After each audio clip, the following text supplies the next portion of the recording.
పాఠశాలలకి దసరా సెలవులు కావడంతో హైదరాబాద్లో ఉంటున్న కుటుంబాలు పిల్లా పాపలతో సొంత ఊళ్లకు బయలుదేరి వెళ్తున్నారు. దీంతో బస్టాండ్లు, రైల్వే స్టేషన్లు రద్దీగా మారే. జూబ్లీ బస్టాండ్ ప్రయాణికులతో కిక్కిరిసిపోయింది.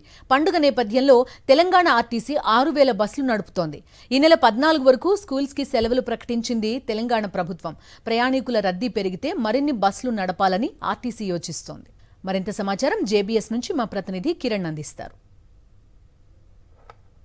నేటి నుంచి దసరా సెలవులు కావడంతో ఇటు పాఠశాలలకు పెద్ద ఎత్తున సెలవులు కూడా ప్రకటించింది ప్రభుత్వం. అయితే ప్రధానంగా ఈ నెల 14వ తేదీ వరకు కూడా దసరా పండుగ నేపథ్యంలో పూర్తి స్థాయిలో సెలవులు కూడా ప్రకటించినటువంటి నేపథ్యంలో సొంతూళ్ల బాట పడుతున్నటువంటి విద్యార్థులందరూ కూడా ప్రస్తుతం జేబీఎస్ బస్టాండ్లో పరిస్థితి కూడా చెప్పేటువంటి ప్రయత్నం చేద్దాం. ఇటు తెలంగాణ ఆర్టీసీ కూడా 6,000 ప్రత్యేక బస్సులను కూడా నడిపించాలని కూడా సూచించింది. ప్రధానంగా ఈ దసరా సెలవుల నేపథ్యంలో పూర్తిగా దక్షిణ తెలంగాణకు పెద్ద ఎత్తున ఇటు ఏదైతే జేబీఎస్ బస్టాండ్ నుంచి పెద్ద ఎత్తున ప్రయాణికులందరూ వెళ్తూ ఉంటారో అటు ఉత్తర తెలంగాణ కావచ్చు, లేకపోతే ఖమ్మం, విజయవాడ వెళ్ళేటువంటి ట్రైన్లన్నీ కూడా పూర్తి స్థాయిలో రద్దు కావడంతో బస్టాండ్లలో కూడా ప్రయాణికులు వేచి ఉన్నటువంటి పరిస్థితులు అయితే కనబడుతూ ఉన్నాయి.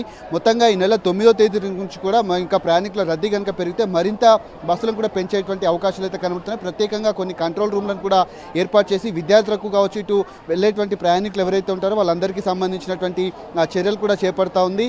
9వ తేదీ నుంచి కూడా మరికొన్ని బస్సులు కూడా నడిపేటువంటి అవకాశాలు అయితే కనబడుతున్నాయి. ఈ నేపథ్యంలోనే విద్యార్థులకు సంబంధించి ఇటు పూర్తి స్థాయిలో ఈ రోజు నుంచి 13వ తేదీ 14వ తేదీ వరకు కూడా సెలవులు ప్రకటించింది. అటు కళాశాలలకు కూడా పెద్ద ఎత్తున ప్రధానంగా 6వ తేదీ నుంచి కూడా ఇంకా సెలవులు కూడా ఉన్నటువంటి నేపథ్యంలో విద్యార్థులందరూ కూడా బస్టాండ్లో వేచి ఉన్నటువంటి దృశ్యాలు అయితే కనబడుతూ ఉన్నాయి. పూర్తిగా ఈ రోజు నుంచి సెలవులు కావడంతో ప్రయాణికులు కూడా బస్టాండ్కు చేరుకుంటున్నటువంటి పరిస్థితి. అంతేకాకుండా అటు మహబూబ్ నగర్, వికారాబాద్ వెళ్ళేటువంటి ప్రయాణికులకు దిల్సుఖ్ నగర్ నుంచి, నల్గొండ, విజయవాడకు వెళ్ళేటువంటి వాళ్ళందరూ కూడా ఎల్బీ నగర్ నుంచి, అంతేకాకుండా పూర్తిగా ఇటు వరంగల్, మహబూబాబాదు, భూపాలపల్లి వెళ్ళేటువంటి ప్రయాణికులకు ఉప్పల్ బస్టాండ్ నుంచి ఇటు కరీంనగర్, మెదక్, సిద్దిపేట వెళ్ళేటువంటి వాళ్ళందరూ కూడా ఇటు జేబీఎస్ నుంచి కూడా పండుగ సందర్భంలో ప్రయాణికులను పంపించేటువంటి అవకాశాలు అయితే ఉంటాయి.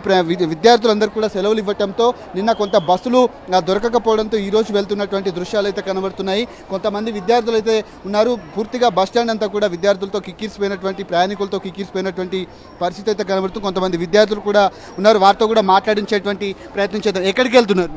ఆసిఫాబాద్. ఎక్కడ చదువుతున్నారు? సెలవులు ఎప్పటి నుంచి ఇచ్చారు? శ్రీ చైతన్య స్కూల్లో చదువుతున్నాం.